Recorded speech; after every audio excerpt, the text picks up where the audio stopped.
வாழ்க வளமுடன். இப்போ வந்து நம்ம எதை பற்றி பேச போகிறோம்பான்னு பார்த்தீங்கன்னா, மூட்டு வலி, கை கால் மூட்டு வலிக்குதுன்னு சொல்கிறாங்க பற்றியெல்லாம்.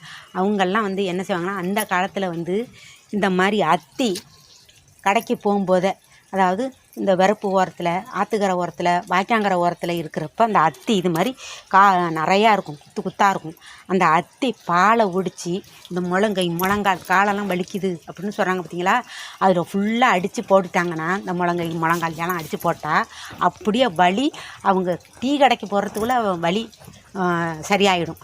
அதுக்கப்புறம் பார்த்திங்கன்னா அது அதோடு மட்டும் இல்லாமல் அதுக்கப்புறம் வந்து சிரங்கு, இந்த புண்ணு, இந்த இடத்துல எல்லாம் பார்த்திங்கன்னா அரிக்குது பற்றியெல்லாம், அந்த இடத்த சொரிஞ்சு விட்டு இந்த பாலை தடவணும்னா அப்படியே பட்டு போயிடும். அதாவது எரியும், இந்த பால் தண்டுற இடம் அப்படியே பட்டு போயிடும். டீ கடையில் அந்த காலத்தில் அத்தி இலையில் சாப்பிட்ருக்காங்க. ஏன்னா இதில் வந்து அவ்வளவு நோய் எதிர்ப்பு சக்தி அதிகமாக இருக்கும் அந்த அத்தி இலையில். அதுக்காக வேண்டி டீ கடையிலலாம் அந்த காலத்தில் பார்த்திங்கன்னா ரோட்டு கடையில் எங்கேயாவது ஒரு இடத்துல இருக்கும், கிராமத்தில் ஒரு கடை 2 கடை தான் இருக்கும். அதில் இட்லியை சுட்டு வச்சுட்டு போய் அத்தி இலையை பறித்து நல்லா பெரிய பெரிய இலையை பறிச்சிக்கிட்டு வந்து அடுக்கி வச்சு இந்த பால்களெல்லாம் போன்ற மாதிரி கழுவி விட்டு அதை சுத்தாமல் அதில் இட்லி பொடி, அதாவது உளுந்து பொடி, அந்த காலத்தில் உளுந்து பொடி தானே அதிகம், அந்த பொடியை வச்சு நல்லெண்ணெய் ஊற்றி இதில் இட்லி வச்சு சாப்பிட்னா அவ்வளோ டேஸ்ட்டாக இருக்குமா. அந்த நோய் எதிர்ப்பு சக்தி அதிகமாக இருக்கிறதுனால இந்த இலையை பறித்து அதுமாரி சாப்பிடுவாங்களாம். எங்கள் அப்பாலாம் சொல்லுவாங்க, அத்தி இலையில தான் இட்லி சாப்பிட்டோம் நாங்கள், நல்லாயிருக்கும். அது என்னமோ அந்த வாழை இலையிலலாம் அதை கொடுக்க மாட்டாங்க, இதெல்லாம் கொடுப்பாங்க அப்படின்னு சொல்லுவாங்க.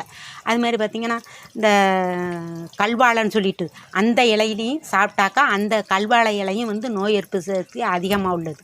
அந்த கல்வாழை இலையிலையும் சாப்பிட்டா டேஸ்ட்டு அருமையாக இருக்கும். நம்மளுக்கு நோய் எதிர்ப்பு சக்தி அதிகமாக இருக்கிறதுனால நம்மளுக்கு வந்து நமக்கு உடம்புல உள்ள கிருமிகளை வந்து அழிக்கும் அப்படிங்கிறதுக்காக அந்த மாதிரி தெரியாமலே சாப்பிட்ருக்காங்க. அப்போல்லாம் வந்து எந்த வியாதியுமே இல்லை.